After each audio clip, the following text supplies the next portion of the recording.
Now, say my name. The Rolling Bad Podcast. You're goddamn right.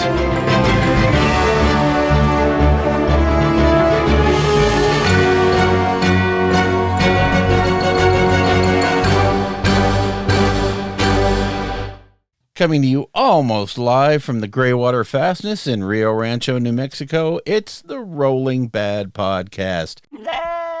Episode number 142. It is February 26th, and I'm your host, Bill. Hey, come on, goats are people too.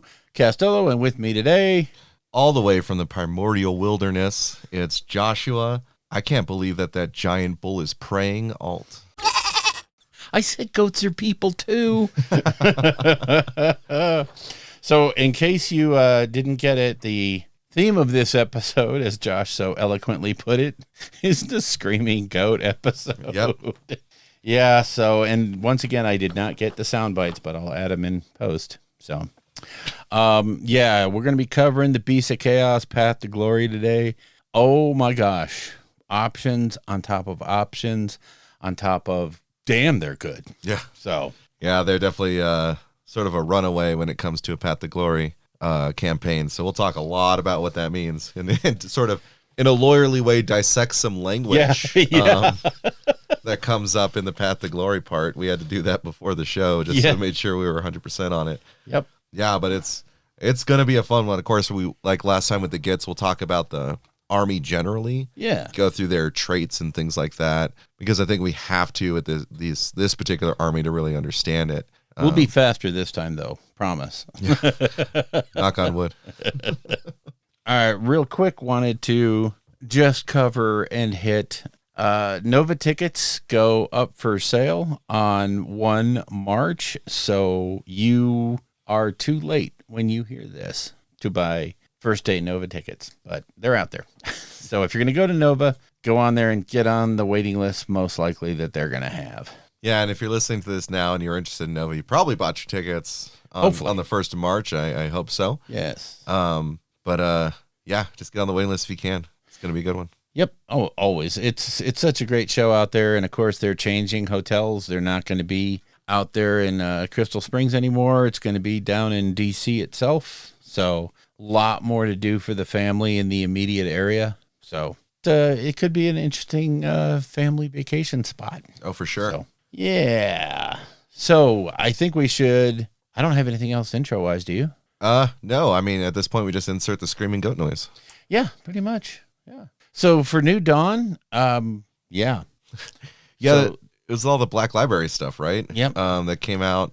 Captain Messinius dropped. And finally for us here stateside, the bases for the boarding actions, the Void War bases, were available for pre-order yesterday. Which, yeah, and they weren't available at the beginning. They only came in later, and I'm like, God darn you. Yeah, so I bought I have 2 to boxes. go and make another order today. So I bought 2 boxes of them.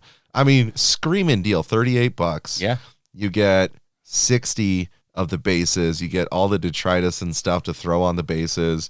It's 20 each of 25s, 28.5s, and 32s. Yep. No 40s, I'm sorry to say. Go to Necromunda if you want some of that stuff. Yeah. Sorry, Zone Mortalis bases. But Ew.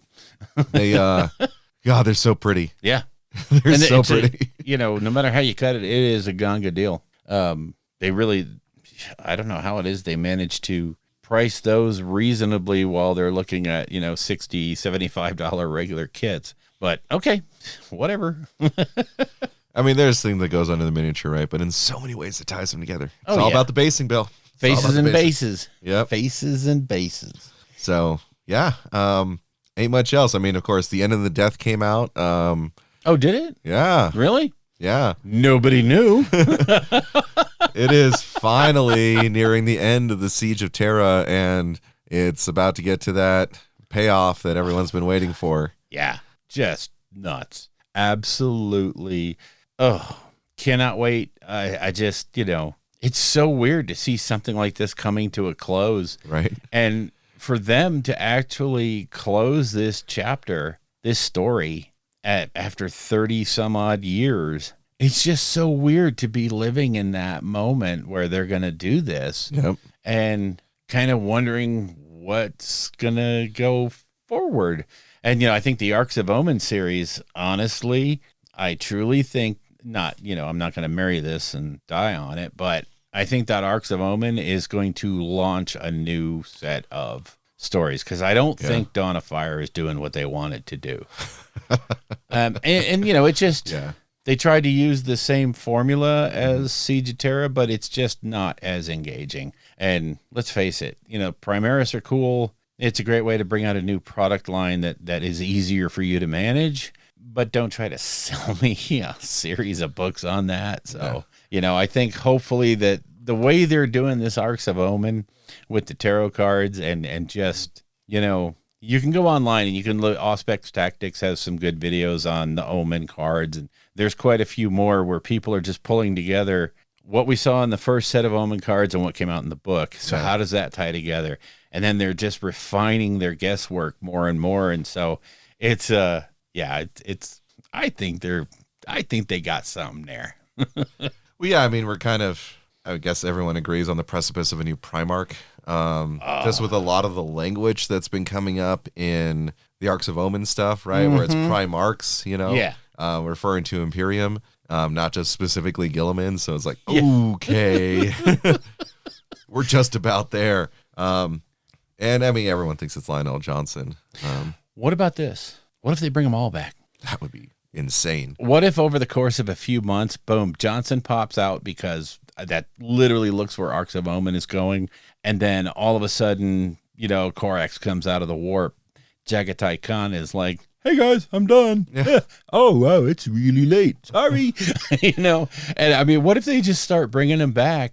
I mean, all the Chaos Primarchs are out and about doing stuff. Yeah. And at this time when the Imperium needs somebody, what if they all come back and you get these great opportunities to have infighting between the Loyalist Primarchs? Because they're not all on the same page.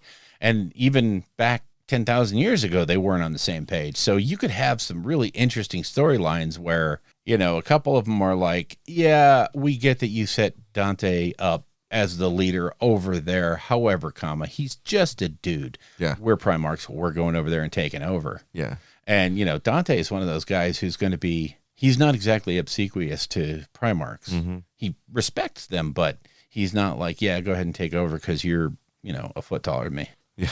So I don't know. It's just a thought. If they started bringing them back like every couple of months, that could be we're not giving you 10th, but here's some Primarchs to play with.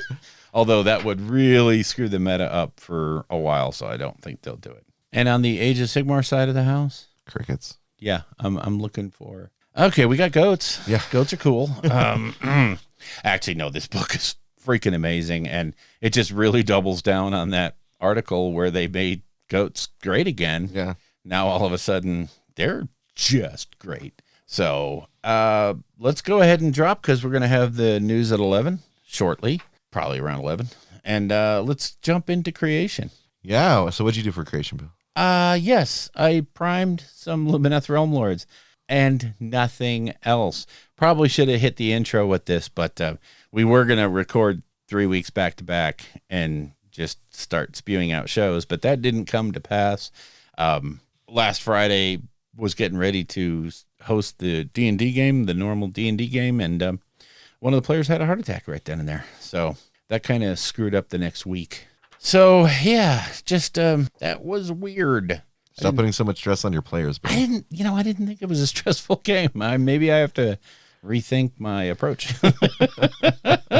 So yeah, I literally got nothing done. I've spent probably about an hour in the hobby room over the last 2 weeks. So it's just been nuts. Like I said, I primed some Lumineth Realm Lords. So what did you do? Because your list went from not much to, oh my God. Yeah, and now that I'm looking at it, there's another thing I forgot to put on there too. So, I mean, there's this thing whenever I get like stressed at work and stuff, like I just need to go home and do things to get my mind off of it. And so I've just been going to town on some things, mostly building, but I've started, get some painting going again. So I built in Prime 3 Exalted 8 Mound. Yep. built and primed my custom Master of Executions. Oh yeah. I took the what's the guy? The Exalted Deathbringer of Khorne with the giant axe. Didn't Space Marine him up too much because again, I'm trying to do all the conversions from AOS. I built and painted the white Console Marine for the special pin. Oh right. The Black Library celebration. There was only 20. And yesterday I was like, you know what? I'm going to do this because I've read the first Dawn of Fire book, so I got that checked off. Mm-hmm. So I built him, took him home, painted him in 30 minutes, and then drove it back to the store. And luckily last night I was able to get in the Defense of the Lion's Gate, which I'll talk about in battle. So that earned me the special celebration pin. Nice. But also 200 points towards Everchosen. So when I saw that was going on, I was like, oh, crap, I have to. Yeah. I painted one of my 4 Zone Mortalis Necromunda tiles I just got in. Nice. Just super quick and dirty, but it looks good. So that was a super fun paint job. Then I built the lookout tower for the Necromunda Gang Stronghold. I started to do that, and I realized, I should get all my boarding action stuff ready. So then I had to go into building my Into the Dark terrain. So I finished that up, which my fingers are bruised from cleaning mold lines. That hard plastic they use for terrain is a beast sometimes. It really is. It really is. I'm gonna have to invest in that Dremel. Yeah, the sander on there, just take it off. I built Captain Messinius for the upcoming paint contest at the store, which again counts towards Everchosen. So I wanted to make sure I got him. Then before I get to the last thing there, I did in 2 hours paint the entire Loon Court that just came out for Underworlds. I'll have to show you pictures, Bill, but it was I was kind of testing out like paint scheme for the giant host of Gloomspite kits that I've got. So I'm gonna go with a yellow cloak. Nice. Paint little Zias where I can just to make it a little themed for you. I like it. Maybe some mustaches. That was a really fun paint, and I just it was quick and dirty, but it actually came out really well. Sure. I feel like my forte isn't like painting to super high standards. It's painting super quickly and having them look pretty decent. So, There you go. So. I'll just make that my wheelhouse. Hell yeah. Then yesterday I got this idea for an Outcast gang for Necromunda. I was just wanting something new, just a creative thing to do, right? Yeah. And there's like the standard things like, oh man, these new chaos mutated cultists are going to be super cool for Necromunda. It's sort of like low-hanging fruit, right? Yeah. And I was just like, I need something new. I need something that's just different, something that has story, right? Like that's why I built all those rats, for my Venator gang. Yeah. And I was like, but I don't really want to do them for an Outcast gang because painting a bunch of rats is kind of boring. Yeah. I was just looking at the AOS section. I saw the box of zombies. Oh, right? no. I was like, well, what can I do with zombies in Necromunda? Undead's kind of a weird thing, but is there some way I can manipulate it? And then it just started like clicking all in a row. So I have this Sonari Cathalar that I had sort of kind of started to kitbash for using as the Tidecaster. Yeah. In my, Ineth. I have already had a Tidecaster, but I was like, yeah, this would be a fun one to do. So I already had her on the rock. There's like an eel behind her, had her pretty much set up. And she has that like really annoying incense burner. Yes. That I think you and Elric have commented on that before. A little. And then it started coming up with this story where like she was a latent psyker and she was part of a noble house. And what ended up happening for her is that she was very ill, and so she was kept inside all the time. No one let her go out because she was so frail. But like it affected like her skin was like, just almost hollow, and she looked almost dead. And so she would wear the veil to cover her face, right? Oh, no. Well, her psychic abilities started to manifest, and it started transforming the disease that she had inside of her. Oh, no. And while it started to heal her, it made it so that her disease actually started spreading. And it was starting to kill people, but then they would come back. Yeah. And so then, they end up like murdering, these people, like, you have like one of her servants die that day and like, oh my God. And then he shows up to work the next day, just ready to go, like very obviously dead, but still has full personality, and, things like that. And when they finally figured out it was her, what the family did is they worked with back channels and things like that to set her up deep in the Underhive in this special, like, albeit kind of a mansion-esque type thing for the area, where she's like kept away, and they would, send servants down there because they would die and they would come back and they would still serve her, Yeah. right? And she is like very like compassionate, because like she always felt that she was ugly and things like that, even though now she's actually gorgeous underneath the veil because Sure. of how the powers have restored her. She has no mirrors inside of her home because she can't stand to look at herself, right? So none of the servants know that they're dead.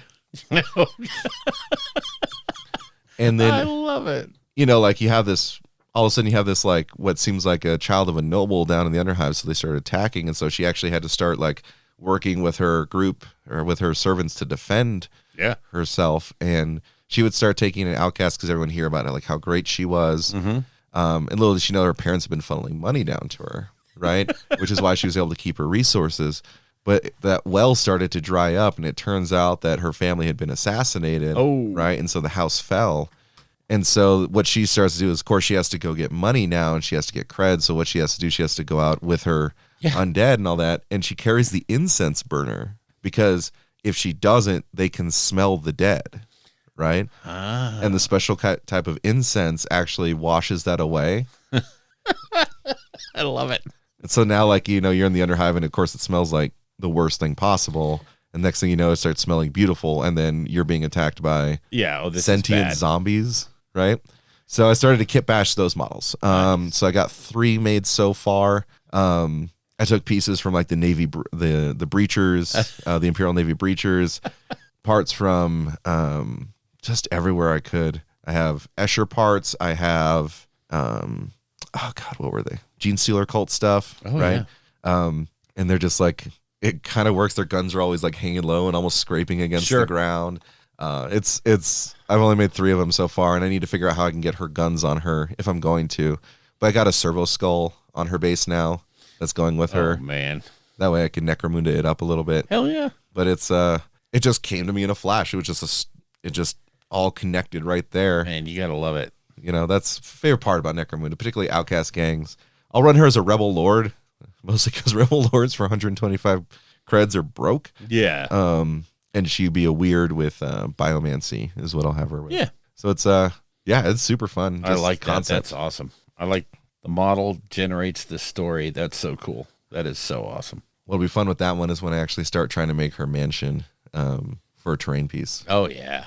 Oh, yeah. Oh, there's so much out there. Egats. That's going to be fun. Oh yeah, it will be. It will be, especially for assaults and stuff, and I have a marketplace out front. Oh God, now these ideas are just flooding into my head. All right, anyway, so creation on the show right now. Wow. As I'm coming up with story ideas. It's happening. Yeah, so anyway, that was my laundry list of things I did to Awesome. not lose my mind over the last 2 weeks, as I have been engaged in a very intense case review for something I'm not allowed to talk about. Yeah. So, that's that. All right. Wow. Let's move on to battle then, because you alluded to it. Go ahead. Oh, Defensive Lions Gate scenario. Astra Militarum versus Orcs. So we modified the scenario. Just a little bit. You have Yeah. orcs in it. I mean, it just says attacker defender. Sure. Come on, right? I ended up being the attacker. So I guess that's just how that was. Sure. And I was playing Astra Militarum, just 500 points. I mean, it took the tank commander with the gatekeeper. I took a plasma executioner Chimera with just 10 Cadian shock troops. Right? Okay. Super basic, super easy just to put together. And just like interestingly enough, the game kind of went a little wild at one point. Because how it works with that is you can deploy wholly within 6 inches of the objectives. We're on a smaller board. Yeah. So my opponent has a ton of orcs literally right in my face to start. So I have to deploy very carefully to like, how am I going to do this? And so I set it up so I could funnel them in certain ways, because when the objectives are unguarded, you can destroy them if they don't have anyone within 6 inches. So I baited him forward and low hanging fruit, like blew up my Chimera. My guys piled out. I made a wall of, just bodies. So that way my tanks can get around. I ended up destroying most of his force and 4 of the 5 Oh, objectives. jeez. And at the end of the game, it says the attacker gets 20 points for every destroyed objective. And starting from the 4th battle round, the defender gets 15 points for every objective they hold. So we made it to turn 2. I already had 4 objectives destroyed. Oh boy. It's like mathematically you can't win at You this can't point. win now. Yeah. So it's like, so if I destroy all your stuff, does the game just end? Like, yeah, that's how it works in 40K. Yeah. You know, and so you need to see kind of like what points you have at that point.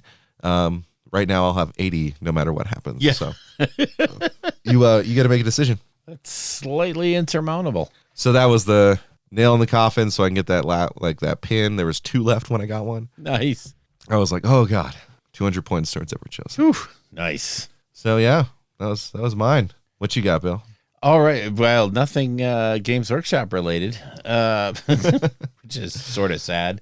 As I alluded to before, had a little bit of a strange weekend trying to get things squared away for Terry when he got out of the hospital and all that stuff. Yeah. Had to install one of those ramp chairs because he's got a single-story house, but from the driveway to the house is a big incline with probably about 30 stairs that are on a curve, and he couldn't do that. He literally can't walk any stairs. Oh, wow. When he got released. So had to get a thing that would lift him up to get in there, and then had to do some stuff around his house to make it a little more friendly to someone that can't move around much. Oh, for sure. Got all that stuff knocked out. Really hard to find a contractor to do that kind of work, but finally got a guy that was like, yeah, I know how to install those ramps. That's easy. Okay, cool. What it means is I missed the Tuesday night MCP League game. Oof. And I was matched up against Kai from the shop. And so we had to do a makeup game. We did that yesterday afternoon. Got my butt handed to me. Oh my God. Just talk about a comedy of errors. And, Kai's the kind of guy that he sees you make a mistake and it's like, oh, look at what I can do. Yeah. That was dumb. Okay. Yep. So it was a great game. We were having a blast. We were having such a fun time. At a certain point in the game, start off with, I won the priority. And like an idiot, I picked extractions when I knew damn well I should have picked Secures because that's where I was going to be stronger with my shield team against his web warriors. Starting off with a bad decision across the board. And then we drew one of the 20 cards, so we were playing at max points. And I said to myself, you know what I'm going to do? Now, keep in mind that I'm 2-0, or I'm 2-1 going into this game. Yeah. So is he. So I'm like, well, I'm actually here just to try different characters that I have played before. So this time I'm going to bring Rhino and She-Hulk when I actually should have gone wide with Iron Man, Hawkeye, cover the board and be able to just play around with the objective games. Instead, I tried to play into his game of brawling in the center, which was not going to work out well. It turned out it didn't. But right there toward the bottom of turn 4, I used She-Hulk to tank an attack from Rhino because Rhino was going after Nick Fury and the Howling Commandos, and I decided to soak it with She-Hulk because she still had 10 hit points left.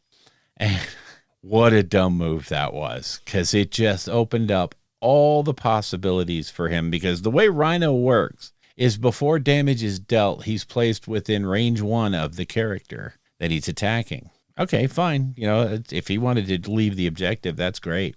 Well, he was able to get in a lot of hits, like I think 4 or 5 hits on her. She rolled crap for defense.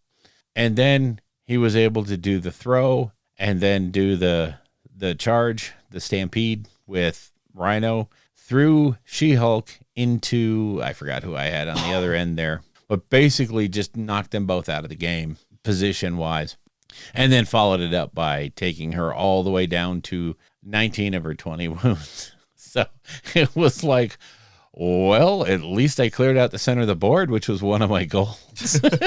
Not the way I wanted to, but we called it pretty quickly after that because he was gonna make 16 points that round, and I couldn't stop him. Yeah. So, but yeah, it was a great game. We had a blast. It's so much fun playing against that guy. He's just so good, and I'm telling you, thankfully, the dice really didn't matter in this game. We were both rolling pretty damned average. Mm-hmm. So very few spikes, which was nice. And then earlier in the week on Thursday, Thursday night, got in a Battletech refresher game.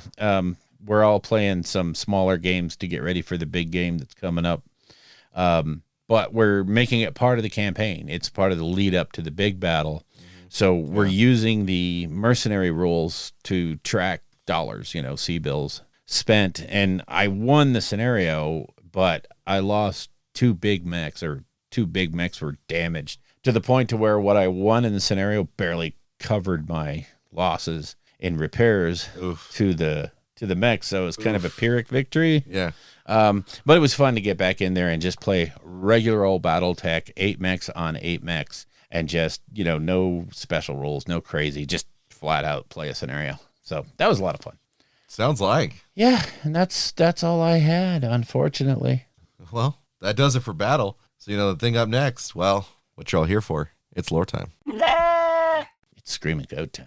Make sure you join us tonight for the news at 11. And as the nice lady said, it's 11:51, but you don't know that. You think it's 11 o'clock because here's the news at 11. Heyo. Heyo, speaking of O, guess who's coming? KO? KO? Okay. Carriage on Overlords get a battle tome, and they get a code right, which is...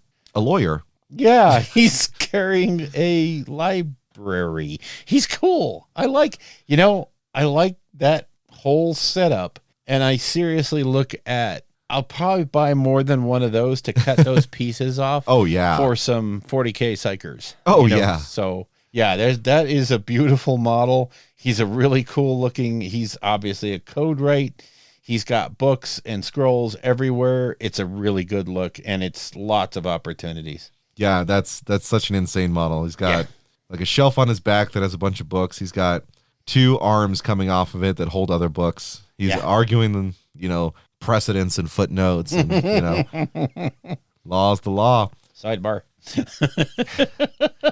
They got the KO Vanguard box, which, boy, howdy, you get your Admiral, you get 10 Arcanaut, you get 3 of your Balloon Boys, and you get a frigate? Oh, wow. Jesus. Holy cow. That's only 15 miniatures, though. That's not very good. Good Lord, that's a box. That is a box. Oh, my God. Wow. Usual accoutrement, we got War Scroll cards, we got dice. The cool stuff, though, holy cow, I forgot they were doing this, but they have the specialty boxes coming out. Yes, the Regiments of Renown. Yeah, so we got Norgrim's Rune Throng. So this one here, we got an exiled band of dispossessed Duarden on the hunt for valuable rune lore. So it looks like we get, oh my God, was it 20 dwarves and the Rune Priest? Yeah, it looks like a Rune Priest and 20 dwarves. So not a bad little setup. Duarden. Excuse me. Sorry, Duarden. My bad. Coven of Thrix. So here we get the 3 endless spells. Yeah. We get 10 pink horrors, and we get the Magister on foot. Not too shabby. Yeah, if you need some Disciples of Tzeentch, that's your box. Vermord's Shamblers here. So we're going to get a corpse cart. And then, 20 zombies? Looks like it. Yeah. Yep. Not bad. No, that's not I wonder what that's going to be priced at. I'm wondering about all of these here, for sure. True. Hargax's Pit Beasts, so all 3 of the Warcry monsters, the One-Eyed Guy, the Ogroid Therodon, and then you got the Sphinx. Yep. Then going on, we got Elfwind's Thorns, so you get the Revenant and 5 of the Fly Boys. Yeah. Big Grick's Cruel Shots, so that's going to be, 2 units of 3 of the crossbows and 1 of the big crossbows for the Oryx. They're still trying to make Cruel Boys good. Yeah, ain't gonna happen right now. Narwood, you get your new fighters for Daughters of Cain, Grisel's RNI. They look pretty freaking cool. They look awesome. I hate the masks, but I just love those. That is such a great band. Yeah, love them. You got the Beastbound Assault Rivals deck. So I like it. Another Rivals deck. We're gonna try that out. Yeah, I mean, those are all great. I love when they come out with those. That way you can get access to a bunch of cards instead of just having to buy set after set after set. Well, and just the best part of it is like, when I play with the wife, I know it's balanced. It's just boom, pop these decks. It's not tuned. It may not be perfectly tuned, but it's going to make for an even game where it's not like without thinking about it, I'm taking the stuff that's really, really good. Yeah. And I'm just going to win because. Like going to a casual Commander game of Magic and you bring your, CEDH deck and you're like, hey, it's going to suck, guys. Ready? Black Library, Arcanauts Oath, which is Drecky Flint. He was that special model, came out too long ago. Yepper. We got Black Eyed Saint. Ooh. It's one of the new horror novels, and man, that looks cool. cover is amazing. Yeah, it is. The heroes Runo Skaldifer and Tiberius Grimm launch an expedition into Bloodrock Peaks, but what they find will be more sinister than either of them can imagine. Nice. Some dude's got a gun. Another dude looks like a paladin with a sword. Yep. Yeah, we can have some fun with that. Mm-hmm.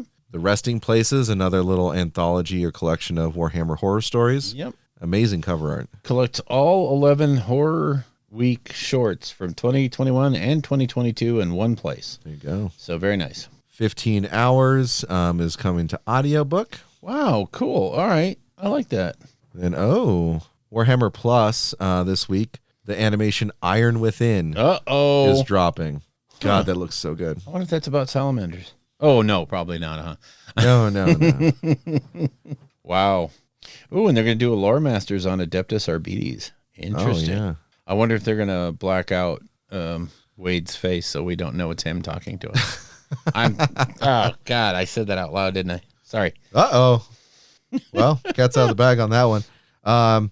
Major AOS week. You know, Yeah. we were we were lamenting, how AOS hasn't had anything, and then they're like, by the way, here's more than you can handle. By the way, here's KO and boxes for, quite a few. These are some interesting little regiment boxes. I don't think any one of them is like over the top. Wow, we've got to have this. But man, this is some neat, fun stuff if you want to get into, or if you just need to plus up your army a little bit. Yep. This is some really interesting to see what they cost. Like, the Sylvaneth box is going to have 5 Gossamet archers and the Arch Revenant. I'm wondering if the price point for that is going to be at that 110 level, in which case that's not a bargain. No. Or if these are going to be coming down in that 85-90 range, in which case it's a few dollars off. Yeah. But still, I mean, what you're getting in there is if you need these boxes, they're really, really good. Yeah. I like it. And of course, KO, boy, it's been a while since they had any real love. I'm interested to see what that battle tome brings us. Me too. And Me too. what the Path to Glory looks like, because if it's anything like Fire Slayers, if it's anything like Karajan, it's going to be good. So, Well, I mean, you probably need a legal education to be able to decipher what the heck that Path to Glory is. I hope it's so convoluted that literally you have to go to outside consultants. Yeah, you right. know? Because I hope they have like this code section where it's like, oh, you have to have these 15 clauses, Yeah. or it doesn't work. And then you have to go to these sub clauses. Oh, Lord, man. They kind of played into that a little bit Yep. before. I wonder if they'll strip that out of the book and put it into the narrative, Yeah. which would be awesome. Because then you could really double down. The person that wants to do that is going to do it and do it well. Oh, yeah. Oh, yeah. Yep. I like it. I'm looking forward to it. Yeah, well, heck of a news at 11, folks. So all you Age of Sigmar players, rejoice. Huzzah! It's us. You don't know the power of the dark side. Okay, so we are now well fed, and it's time to talk goats. Screaming goats. So yeah, the Beasts of Chaos Path to Glory, just like we did last time, we're going to cover a little bit about the basics of the army, because you have to know that in order to know why the Path to Glory is any good. But Josh, why don't you take it away and start giving us some allegiance abilities for the beasts? Yeah, so the one thing you got to know about goats is that they defy gravity, right? The way they climb up walls. And sorry. I meant in game. So really, I got to just say, it's been talked a lot about in more competitive circles, but like this is like the Johnniest of Johnny books. It has so many wombo combos. It is, strangely enough, a thinking man's army. Like it's so much about doing crazy combos. It's about getting the right units in the right places. Yeah. It's still beasts, so they're like a little on the weak side in terms of defense, but they're Well, if they weren't, it'd be just too strong. So, but I mean, like now I'll get to the gores in a bit, and how just ridiculous that is. We have a couple lists we'll cover too. But let's just dive in. So you have 4 great frays, which can determine just like the little ancillary things that you can do. They're pretty powerful. But Beastford Ambush is one of their main things they can do. You can literally null deploy your army because instead of putting a unit on the board, it ain't on the board. right. And there's different abilities that come out of that, right? It's huge, and you have to be taking advantage of this. Really, it's such a great I mean, it's their allegiance ability. It's got to be good. Oh yeah. So, And it is really good because it ties into so many abilities on War Scrolls specifically. yes. Like you pop out and you get +1 to your charge. Yeah.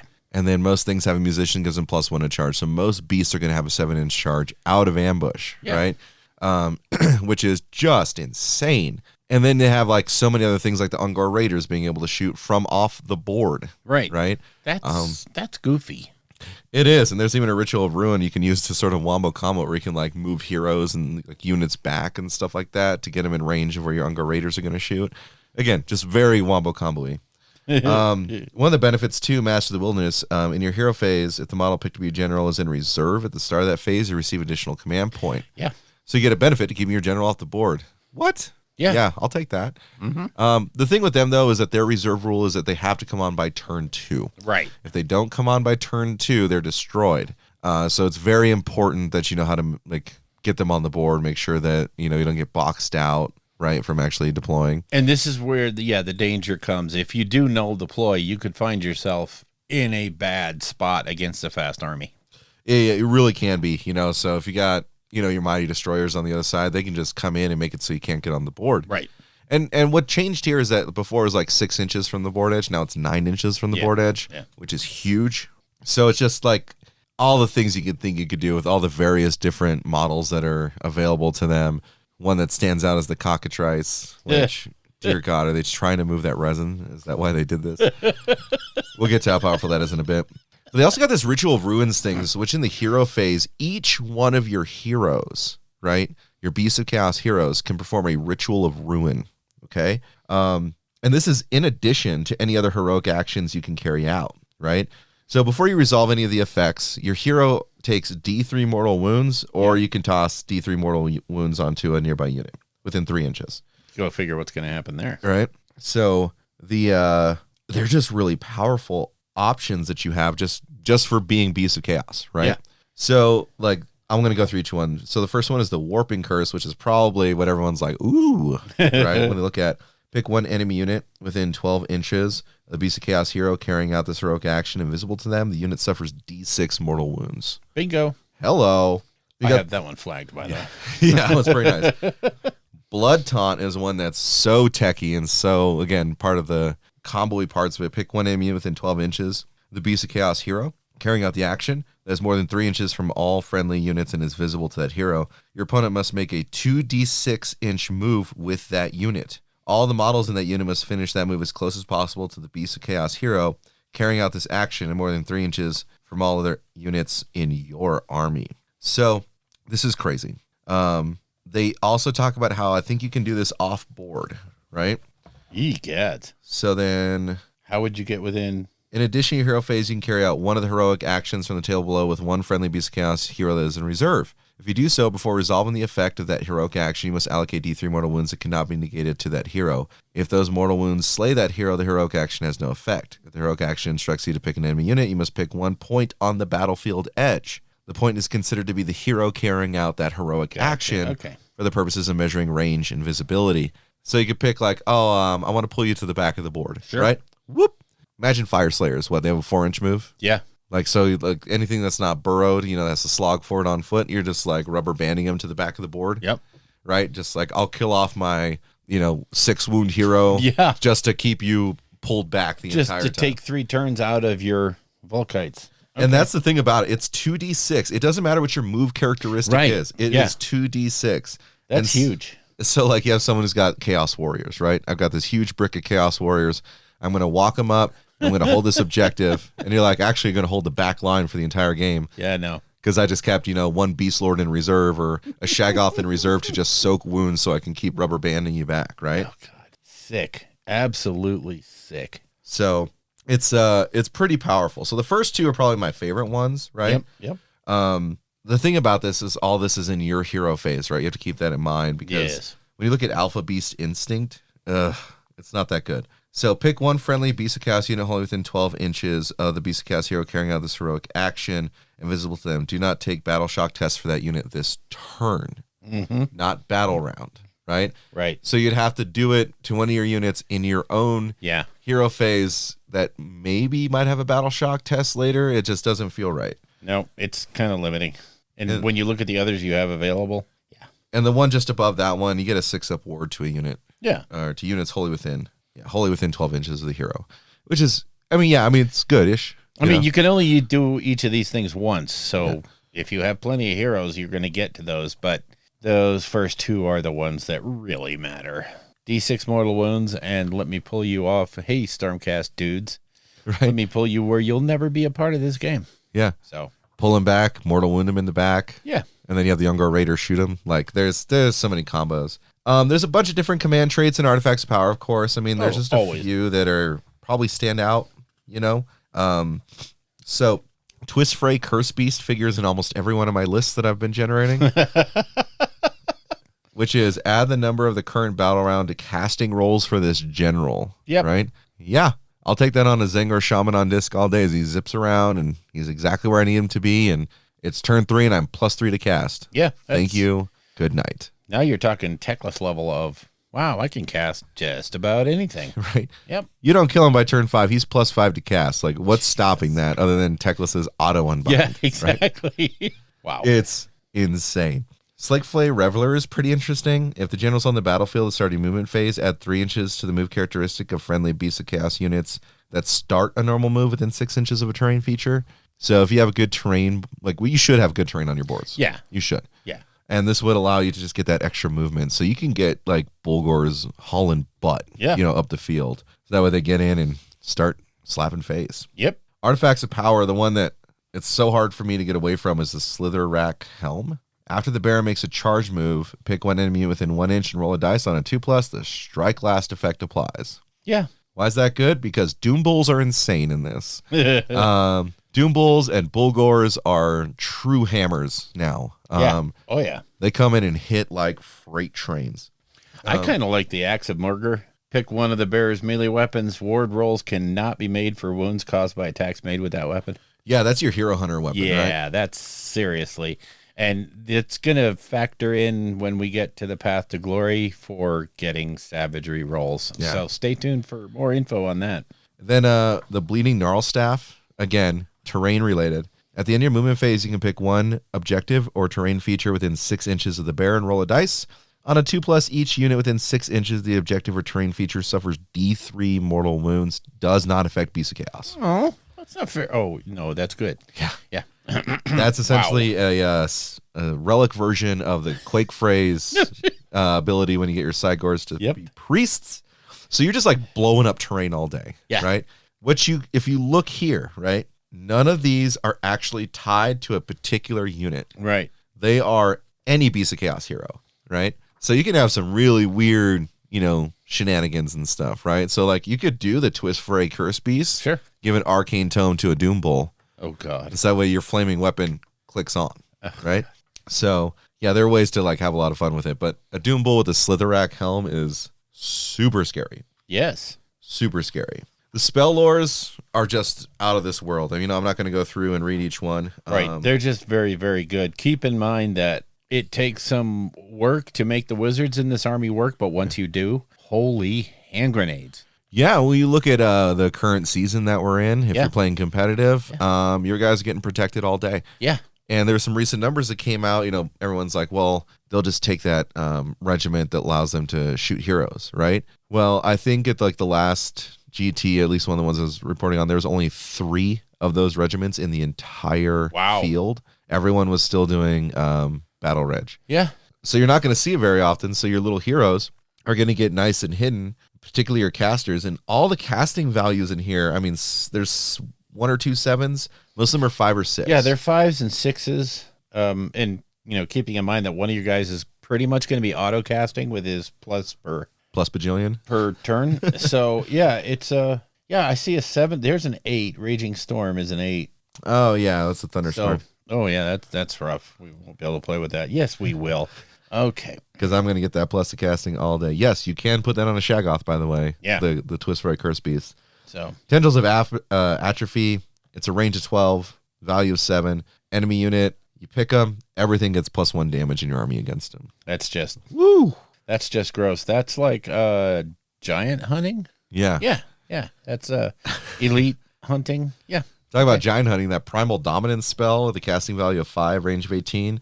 You pick an enemy monster, it only counts as one model for objectives, and it can't monstrous rampage. And you turned off giants. You turned off gargants. Yeah, suns just don't work at that point. Right. That is a scary, scary spell if you are playing that.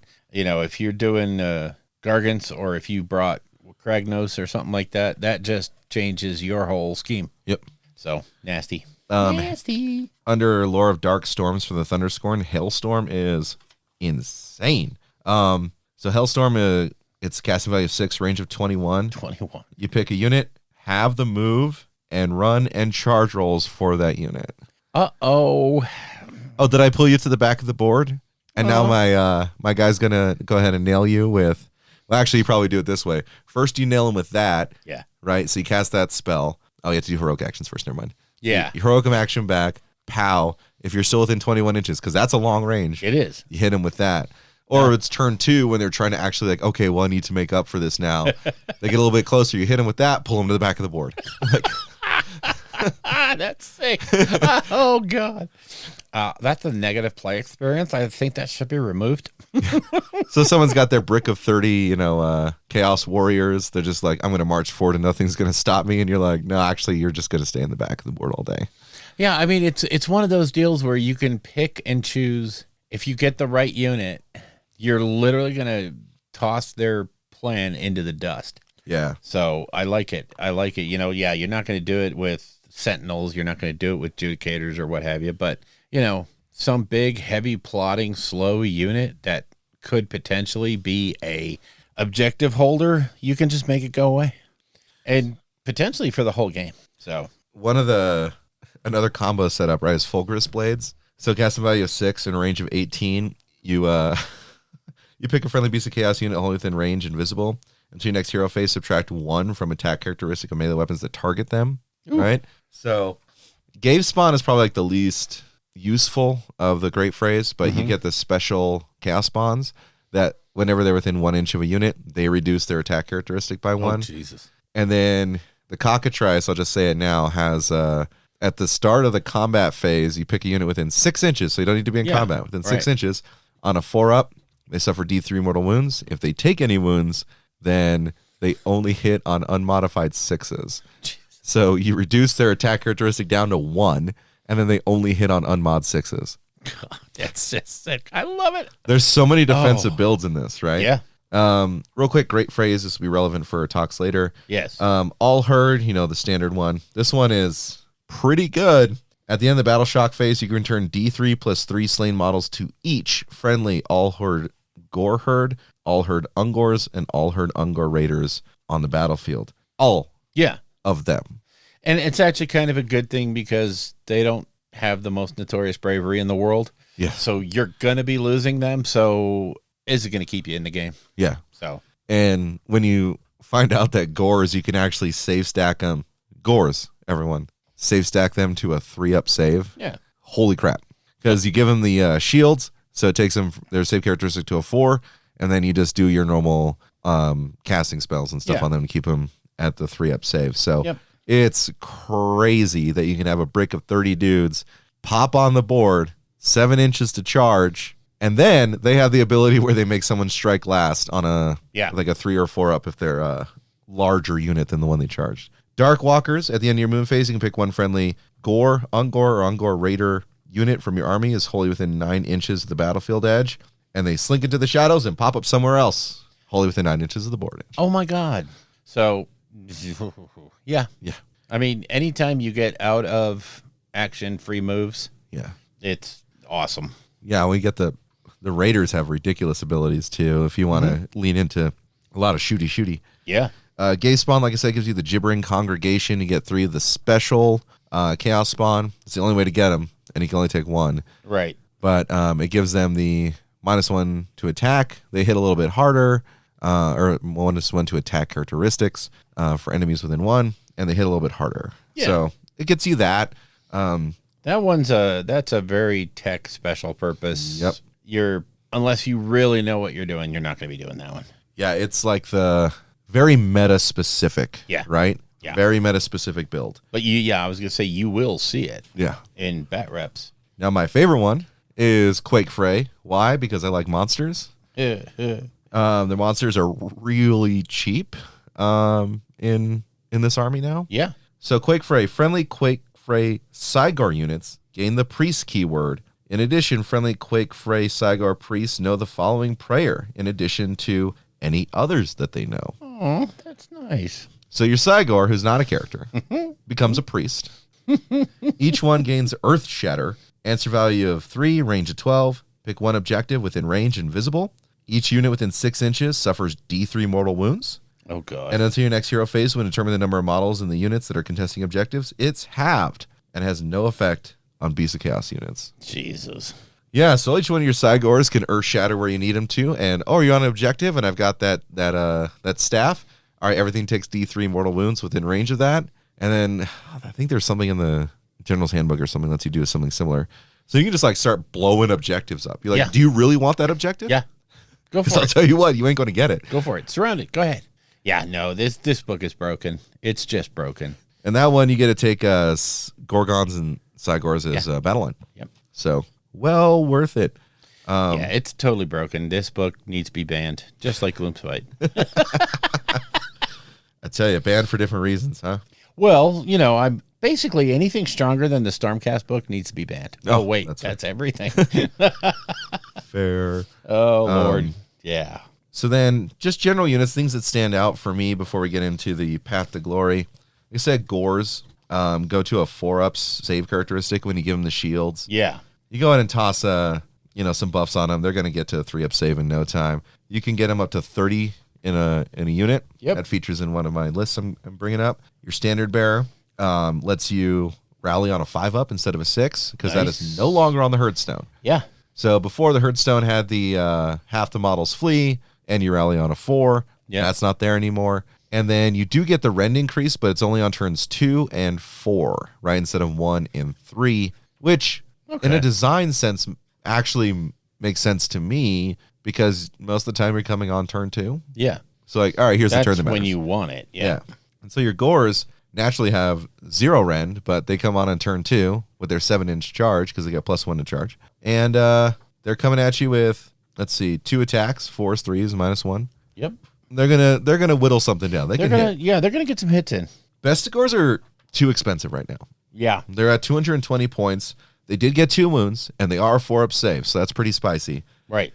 2 attacks, 3s, -1, 1 damage. What's funny is if you issue the all-out attack near them, then they get better. Ooh. Let's see, where is it? Yeah, Despoilers. Add 1 to the attack characteristic of this unit's melee weapons while it's within 3 inches of any enemy units that receive the all-out defense command in that same phase. Oh my God, that's not good. Yeah, like, oh, well, I got to do this. Like, oh, well, I'm going to hit you more then. Yeah. Wow. Yeah, if they brought down a little bit more in points, they might be more interesting to me. But 220 is Yeah, a it's lot. pricey. You get 10 Gores for 110, and so it's sort of like just playing with numbers, really. But Yeah. Then Ungors have the Fleet of Hoof ability in the combat phase. You can have them retreat instead of fight. Yep. Which is pretty handy for just fading out. Ungor Raiders have their Hidden Volley. Once per battle at the start of your movement phase, if this unit is in reserve, you pick a point on the battlefield edge and say this unit will unleash a Hidden Volley, and then you shoot as if it was the shooting phase. If more than one enemy unit is equidistant, then you pick one.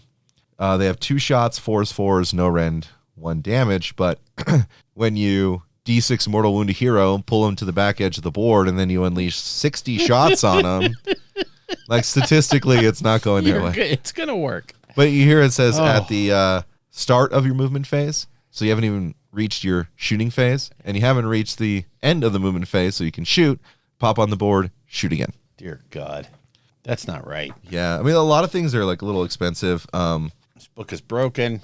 I think this book is probably priced a little too high presently and could go down just a bit. A scotch. I think because of the abilities that this one has, they erred on the side of let's not let it get too crazy. I think it'll pan out a little bit. If it continues where they're having such good results, maybe it won't. Yeah. In fact, I don't know, can't really figure out what they're going to do with the next battle scroll, but it'll be interesting to see how they manipulate Beast's points. Agreed. And I think There's a few that maybe go up or down. Hopefully mostly go down. Doombull is my favorite.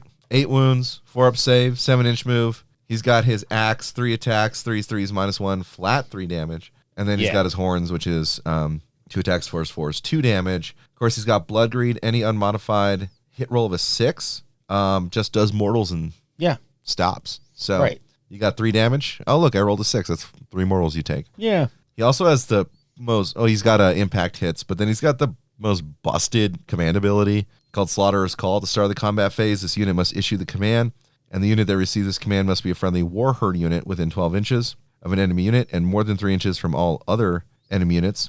If you do so, you must attempt to charge. So that's a crazy out of sequence charge that you can do in your opponent's. Yeah, hero phase. Yeah.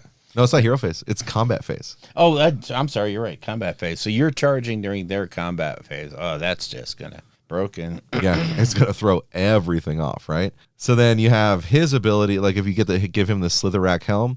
So he charges in. They fight last on a 2, right? He tells these dudes to charge in. Come on in with me, guys. And then you just start slapping face. Bullgores, they have several options. The paired cleaving axes, the man-splitter great axes are usually the ones I go for. Mm-hmm. There is something to be said for like making an anvil unit with them by giving them the shields, because then they go to a 4-up save characteristic, so you can stack buffs. But I mean, 4 wounds, 7-inch move. Yep. And they have the Blood Greed. The biggest thing you have to worry about with them is their bravery is so low. Yeah. So it's tempting to take units of 6, but 3s might be best depending on the situation. I think so. You know, but I mean, you do have 2-inch reach with all of their weapons, which is huge. Yeah. I love these models so much. I have 15, I think. Nice. Of them. What's cool with the monsters in this book is that all of their monstrous rampages are on their war scroll. So if you ally them in, you get them. Oh, talk about. Yeah, they do a fair amount of damage. Cygors, their rock's really strong now if you can actually get it to hit, because it's 1 attack. 3s, 2s, -2, starts at flat 5 damage. Oh, whoopsie. And one thing I love about them is their anytime an enemy hero successfully casts a spell within 30 inches of any units with this ability, they take immortal. So they punish you for casting. Gorgons, 16 wounds, 5-up save, but they heal non-stop. Like non-stop. Like they have Swallow Hole, which is you pick 3 models and you roll, what is it, equal to or greater than their wounds characteristic? I have to get back greater than their wounds characteristic, right? And then you kill them, and then you heal wounds equal to their wounds characteristic, right? So it's just sick. Oh, I've got all these, 2 wound Stormcast Eternals, and you're just like, all right, I ate 3 of them. So use them to pluck the ones that you want. He's healing himself. If he uses his monstrous rampage, he heals himself, right? It's just crazy. Yeah. It's just crazy how much he can heal. So if you don't nuke him down in one go, he might bring himself back. To full, he could conceivably. You're going to concentrate on him. Cygor, he does the swallow the endless spells thing. Yep. So if you have a cheap endless spell in your own back pocket, then he can eat it and you can resummon it. That's right. Just to heal himself. Shaggoth, the unfortunate thing about him is he has 10 wounds. That puts him just on the side of being protected. Yep. And also makes it so he can die in a single volley. So I wish he just had like at least 2 more wounds. Yeah. Yeah, they pretty much literally made him a target. So yeah, he's really he's the only Thunderscorn wizard you've got, though. Yeah. So if you want to lean in the Thunderscorn, you bring a Shaggoth. Dragon Ogres, they simplified him now. It's just Stormforged weapons. Doesn't matter what you have them equipped with. Doesn't matter what they look like. God, thank you. 5 attacks, 3s, -1, 2 damage. And then if they make a charge move, they're unmodified 6s to hit, auto wound. So there's a benefit to that. Redonkulous. Pretty fun. Chaos Warhounds still suck. What? Wait, they're okay, yeah. Jabberslythe, I'm still interested in. The Cockatrice, I already explained it earlier. It is absurd. 8 wounds, 6-up save, 12-inch move, flies. You can keep these guys off the board until you need to bring them on where you need them to bring them, and they're just insane. They buff up everybody. It's just ridiculous what they do. So good. Yeah, and they're also in that garbage resin, so I would love to see some alternate sculpts available online for that, please. Yes. Well, there's some really good Cockatrice 3D prints out there. So those are the ones you probably go for. Chimera's really not worth talking about. What? He's got a whole page. He's got to be good. He's got a whole page, except actually he hits on 4s and he doesn't have any rend. It's Why did they do such a big miss on him when, I mean, he's almost ubiquitous because he came out with Warcry. You know? Yeah, I don't know. I think it was a bad choice. Yeah. Fire Breath only does D3 mortal wounds. Instead of D6. I know. He's toned down so much. Sengor Shaman, again, best recipient for Twist Fray Curse Beast, being able to fly around and just, yeah, I love it. Absolutely love it. Sick. This thing is sick. Skyfires. 16-inch move. Yeah. You probably have him fly around with the Skyfires or Enlightened if you're taking any of them. I mean, they do what they do. Yeah.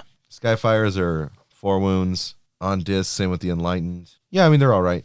Yep. They're not the terror they used to be, that's for sure. Then the Chaos Gargant, I did not think was going to get this huge buff. I mean, he still got his Timber. He's still got Stuff Him in Me Bag, which is worse than the Swallow Hole. Yeah. Because it's still double the wounds characteristic. He can get whipped into a frenzy in the combat phase if he's within 6 inches of a Beast of Chaos hero, and he had one of the attack characteristic. But his Aura of Foulness, subtract 1 from save rolls for enemy units within 3 inches of the Chaos Gargant. Yeah. Yes, please. And he's only 145 points. Really? Like, he is splashable. Yeah, he right, sure is. At 145. And so he's just like the piece you bring on where you're like, yeah, he's going to run in with, a Doom Bull and, my Gorgons, right? Yep. Amazing stuff. Grashrak, he's still Grashrak. And his best thing is that he has his Despoilers with him, so he just dumps the mortal wounds onto his Despoilers. You betcha. Love it. Oh. And you got the endless spells are all really good. The Ravening Direflock, so models cannot issue the Rally or Inspiring Presence commands while they're within 6 inches of this endless spell. That's scary. Yeah. And it does not affect Beast of Chaos units. Well, of course not. Stalking Shadows, roll a dice each time an enemy model issues a command within 6 inches. On a 5+, the command is not received, but the command ability still counts as having been used, and the command point is lost. That is nasty. So it's just really annoying. I mean, like, ravens crowing in your face, right? These guys do their best to turn off what you do well. Yeah. Doom. It's like 40 points, by the way. Doomblast Dirgehorn. This thing is insane. So it starts up with a range of 6 and expands by 6 every turn. You subtract 1 from wound rolls made by units within range of any endless spells with this ability. Wound rolls for attacks made. That, by my read, includes ranged. Yeah. Insane. Wildfire Taurus no longer affects Beasts of Chaos, so you can just charge it into your enemy. Yeah. Yep. Huge base size, does the mortals, cause fights last. So it's just a quick overview of like a bunch of these units because they all have a lot of versatility.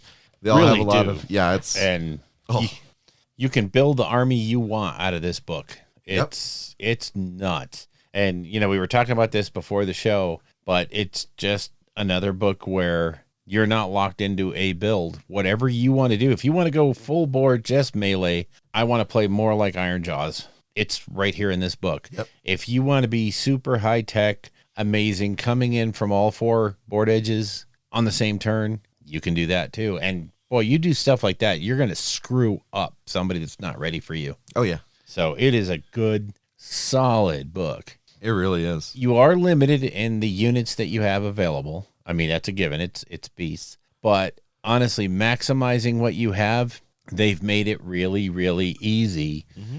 Even the combos are out in the open. You don't have to sit there and dig for how the book works. Yep. It's right in your face. If you want to take Gores, this is what you're going to do. Yep. I like it. Again, this book should be banned. It's stronger than Stormcast, so. Talk about things that are stronger than Stormcast. The Path to Glory is where these guys start to break away from the herd, so to speak. I see what you did there. You like that? Yes, I did. So Path to Glory for the Beast of Chaos. Oh my gosh. This is not in any way, shape, or form a amazing Path to Glory, other than the fact that it's an amazing Path to Glory. And I'm going to preface with this. I am going to write a question to the Games Workshop people to get a clarification on some wording here. But basically what you start out with is offerings for the Herdstone. The army-wide rule for Path to Glory is each time an enemy unit is destroyed by an attack made with a melee weapon, by a friendly Beast of Chaos unit, you can say that your Bray Herd or Beast Herd will attempt to gather offerings from the defeated foe to sacrifice at your Hearthstone. If you do so, roll a number of dice for that enemy unit as noted in the table. Each one of these rolls is considered a gathering roll. For each 4+, you gain 1 savagery point. So put that in your brain pan. So the way the table works is if you kill a hero or a monster, you get 2d6 gathering rolls. If it has a wounds characteristic of 3 or more, but not a hero or monster, you get 6. And wounds characteristic of 2 or less, you get 3. So basically, you're looking at an average game, hopefully, where you're destroying units and, doing what you got to do. You're going to be looking at quite a few rolls. Yeah. Which is good. You want to read Beacon of Ruin, Mr. Lawyer? So you're stacking up these savagery points. What do you do with them? Oh, right? Pick me. I know. Do you know? Because we have this question. No, sorry. We do. So I'm going to read it, and then we're going to talk about the interpretation Yes. of the text. So during step 7 of the aftermath sequence, remember, that's the very end of the aftermath sequence. Yep. You can add new units to your order of battle using savagery points instead of glory points. Each unit you can add costs a number of savagery points as shown on the table opposite. And you can only add a unit if you have enough savagery points to pay its cost. Each time you spend a savagery point in this way, subtract 1 from your savagery points total. At the end of the aftermath sequence, your remaining offerings are brutally devoured by your beast herd, and your savagery points are reduced to 0. So what's the whole thing? You're like, what? That sounds fine, Josh. Yeah, what are you guys even what's wrong with talking that? about? Oh, well, Pick me. what's the problem, Bill?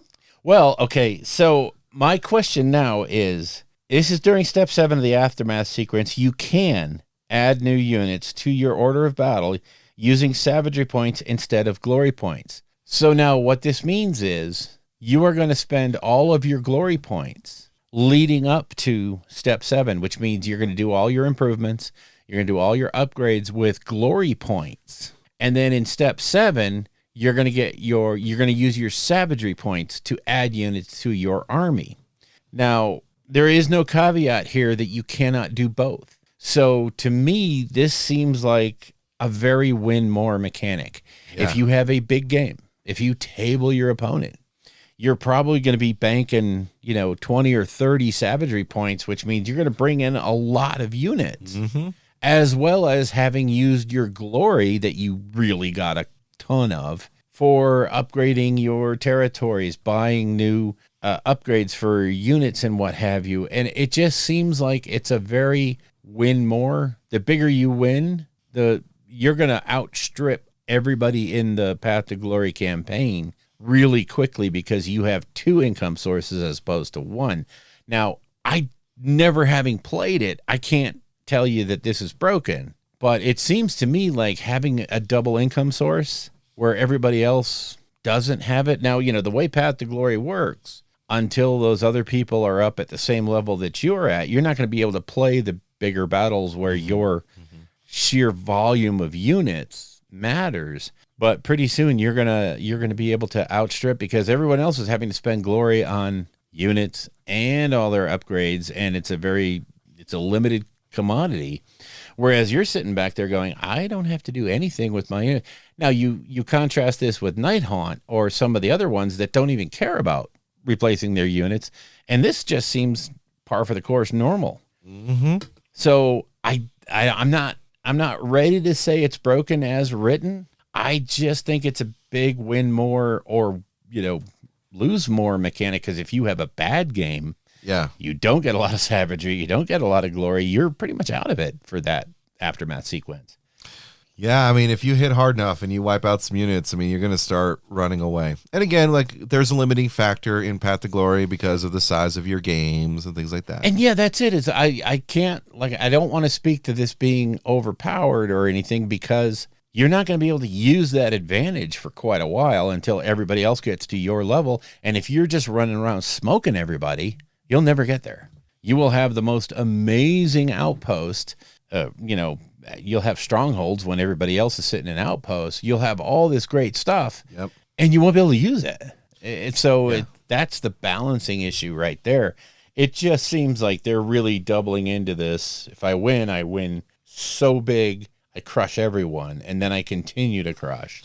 Yeah, I mean, it's one of those things where like, okay, we just moved to the next, points level because people are like starting to get there. But like the Beast players are probably going to be like, cool, I've got my full setup. Finally, I'm already, I was here 2 weeks ago. Yeah. So yeah, it's, again, I don't see it as way off the top. I do, however, see it as a KG Beast of Chaos player could really double down spending glory and renown to get units and overbalance a game pretty quickly. Yeah. So I would like to have a clarification from them if that's what they really meant and they feel like that's balanced. That's fine, because I like I said, I'm not willing to say it's OP, especially when you consider the fact that everybody can save glory points, but you lose all your savagery points if you don't spend them.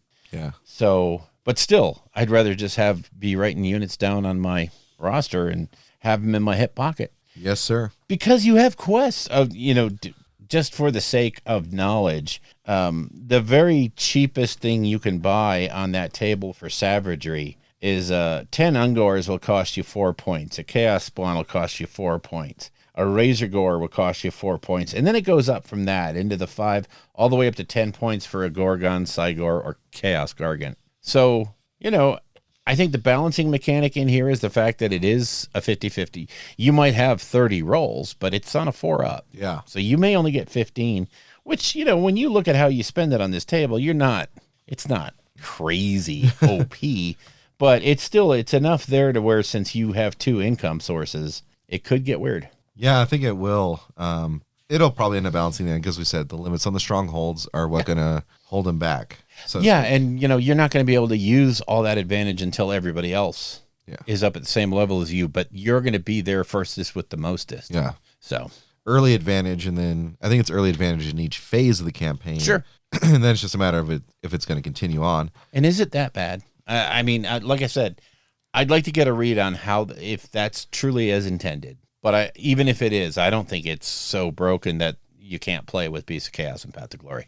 One thing I think would be definitely helpful for, because you lose a lot of units in Beast of Chaos too, is that what will probably happen is that you'll use a lot of that to get replacement units. Yeah. Like, oh man, you killed 6 of my 10 guys and I got like 4, death rolls off that. You know what? Yep. I got the savagery points. I'm just going to buy the replacement unit of 10 Gores, right? Yep, exactly. There you go. Quests. Pretty interesting stuff here.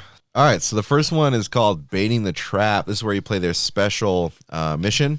I won't get into the special mission, but you get special rewards. If the Beast of Chaos player wins a major victory, you complete the quest and you gain 10 glory points. Whoa. And can make 2 exploration rolls in step 6 of the Aftermath sequence. Wow. So, yeah, you want to talk about getting points. Again, someone has to agree to play with you on this map, but my goodness, man.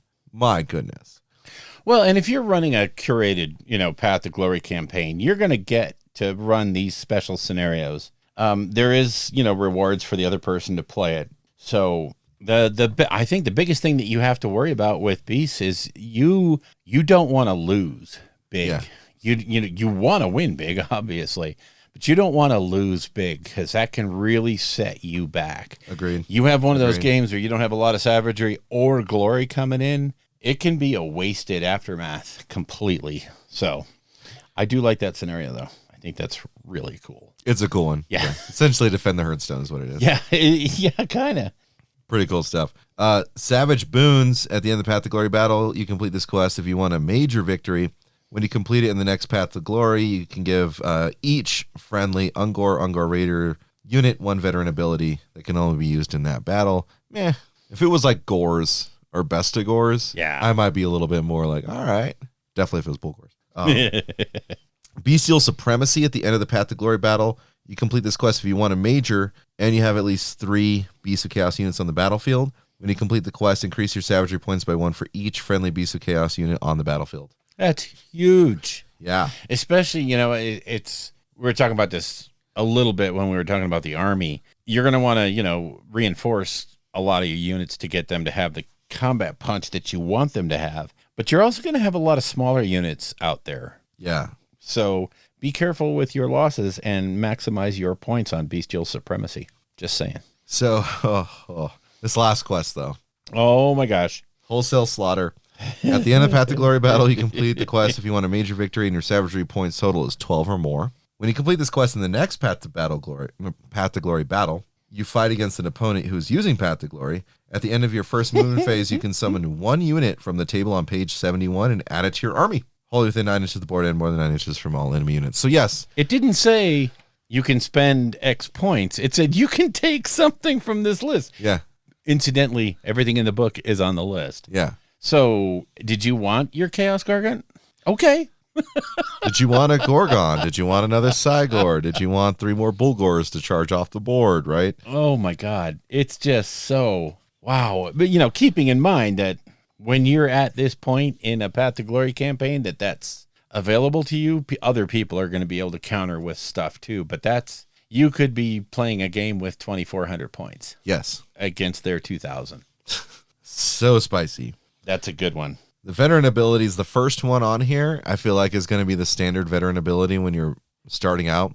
So you can use this veteran ability once per battle to start the combat phase. Until the end of that phase, you receive 1 savagery point for each enemy model slain by an attack model. Yeah, model. In addition to any savagery points received for destroying the unit. That is so sick. Yeah. That is, I'm glad that's a veteran ability and not, a basic rule. Oh, God. Toughened Hides is insane.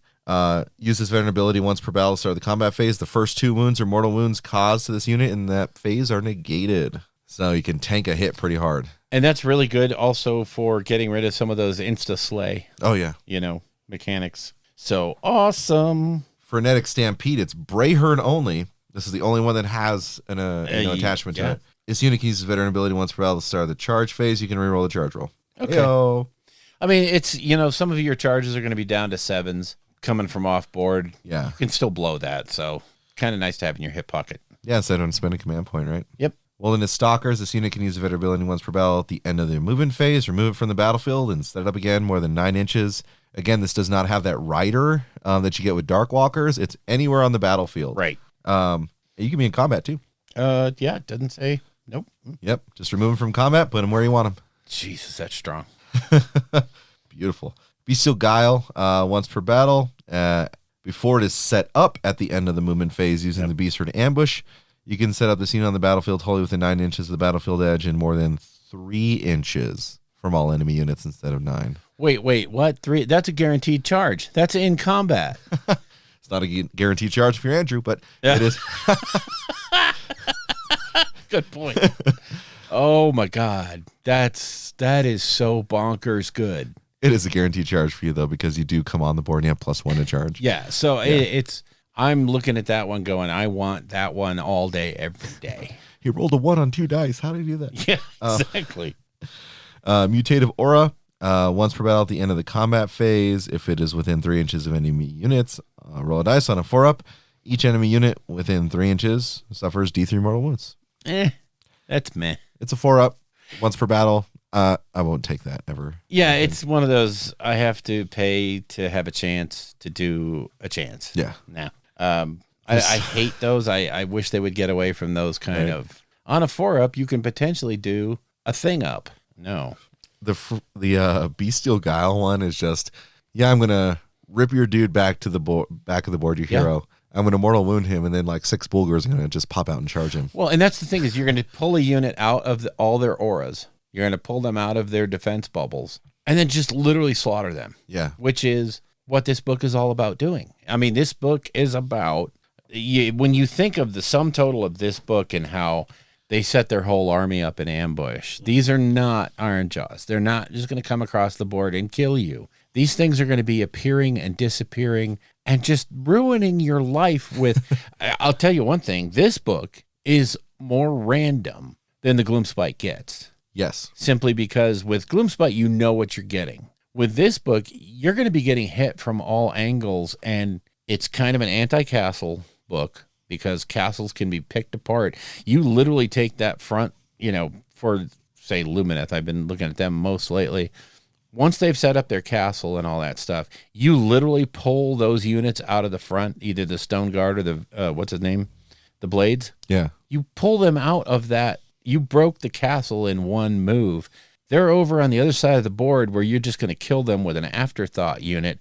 and now you're going to bust the castle wide open and get Yep. to the good meaty center. So yeah, this book is so strong. They give you so many different ways to play. I love it. I love this book. I really do. Best part of the Ritual Ruins, though, is that it's like it's not interactive. Like it's not something that you can, unbind. Yeah. So like they got their tech list where he is, and you're just like, cool, I'm gonna move him 2d6 back. Would you? Thanks. Thank you so much. Yeah. So you can pull him off objectives. You can put him in a position he doesn't want to be. Yep. Right. Any number of things you could do there. Just absolutely fantastic. Yep. Now here's where the Beasts of Chaos get really hosed. Well, I mean, they only have 4 territories. Yes. And 6 on a 61, you have Fertile Blood Ground. You can never have more than 1 territory of this type. Has no effect until it's upgraded for 15 glory points. Again, it's, yay. That is a pricey upgrade, though. So Yeah. they probably did build what we've talked about into this book. But at the start of the Aftermath sequence, you can increase your savagery points by 3. Love it. It's not even enough to get a unit, but it might put you over what you need to get the unit you really want. Yeah. With that, I mean, even if you get just 1 savagery point out of all your rolls, Yeah. you're still gonna get You something. still get something. Yeah. So on a 62 or 63, you get the Nexus of Ruin. This territory cannot be upgraded. In step 1 of the Aftermath sequence, if you won your last Path to Glory battle, you receive D3 additional glory points if you won a minor, and D6 additional glory if you won a major. So again, doubling down on your double income. Yep. Resource stacking. Yeah, I like it. 64 to 65 is the Corrupted Realm Gate. Oh, this just sounds bad. Oh, wait. Listen. You can never have more than 1 territory of this type. Each time you upgrade a territory, reduce the cost and glory points by D3 to a minimum of 0. Beautiful. I like it. If you upgrade this for 15 glory points, it becomes Twisting Tunnels. In addition, you can make 2 exploration rolls in the Aftermath sequence instead of just 1. Oh my God. Yeah. And then on the almighty 66, you get the Twisting Beast Path. This territory cannot be controlled. Well, that's a waste. Ugh, lame. You can pick a different territory from this table as a result of this exploration roll. So 66, the best thing in the world is, you get nothing. You just get to pick one, which you're going to, generally in most games, you're going to do anyway. Yeah. I was like, 66 is going to be, oh yeah, no, it's not good. I mean, the other 3 are good. Yeah. Right? Oh, you're not going to turn down any of them, but No. they're just so underwhelming. But again, their path to glory is very, very strong because of their double income mechanic. And, the more I talk about it, the more I believe that this is as intended. They intend you to have glory and savagery. And that's fine. I don't think it's going to ruin anything.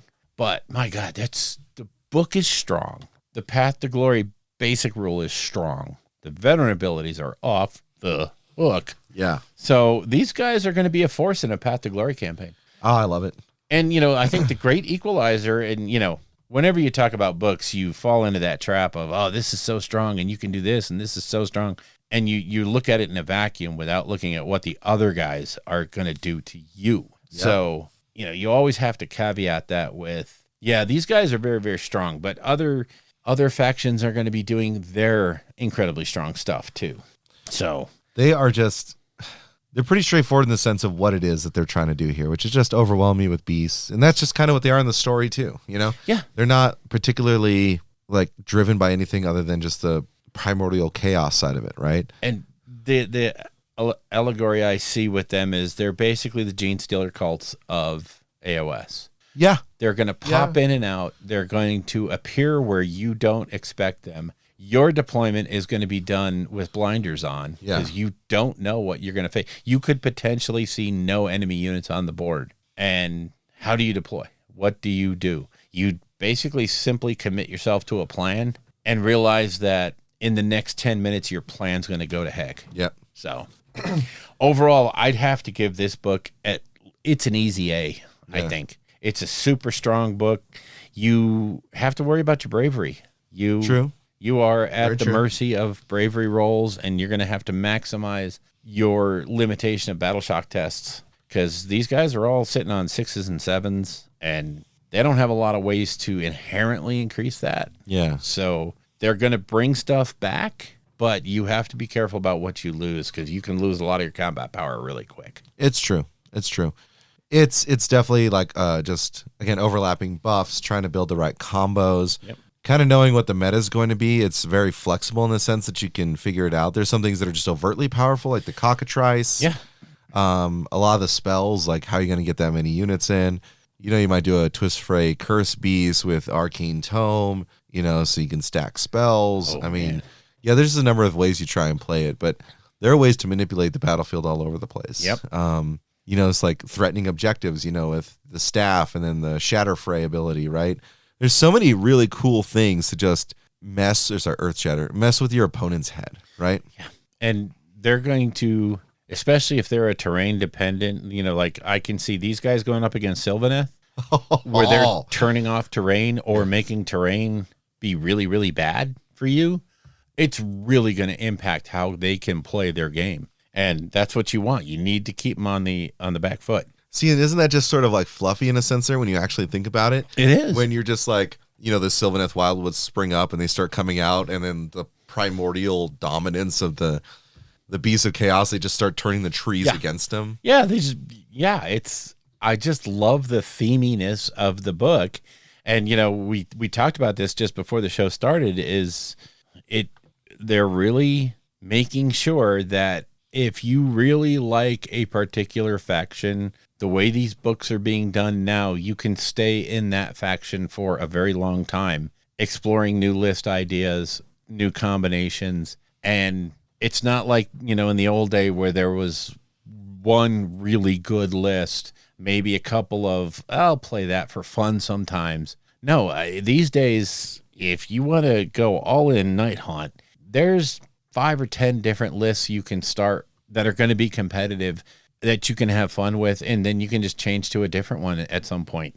Beast of Chaos to me is one of those where if you have an existing collection, you're over the moon because everything you have works and works well. Yeah, I agree. I like it. I really like this book. I'm not sold. I don't want to do Beast of Chaos, but I'm really, from where they were to where they are is so amazing now. Oh, yeah. So let's talk about your lists. Yeah, so we got 2 lists here. One is just, again, we did like a 600 and a somewhat 2,000 point list. Yeah. Not fully competitive, just like a smattering of things and certain ideas. So for the first list, it comes in at 595 points. You have a Doombull, who's your general. He's got the Bestial Cunning ability and the Slitherack Helm. I'm shocked. Shocked, I say. Yeah, right? Who would have thought? You have a Great Bray Shaman with the Vicious Stranglethorns. Battle line unit is 3 Bulgors. You bring in a Chaos Gargant for some hit and for that aura. And then you have the Herdstone.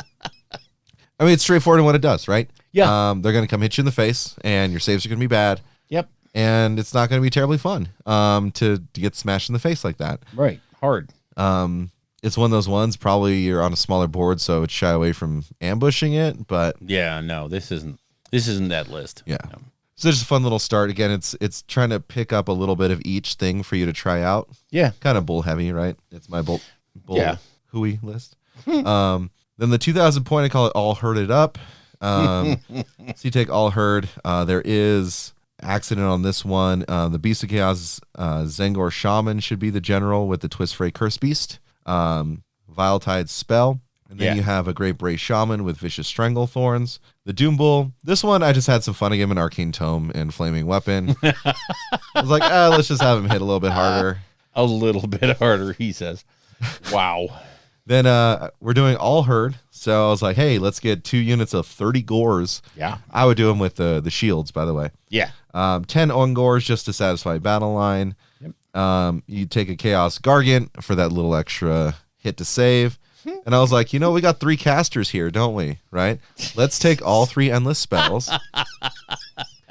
Because I thought that was fun, right? This is, again, pretty fun. Now, some of your tech stuff comes in here in just a second because you take 2 units of 3 Bulgors and 2 Cockatrices. Yeah.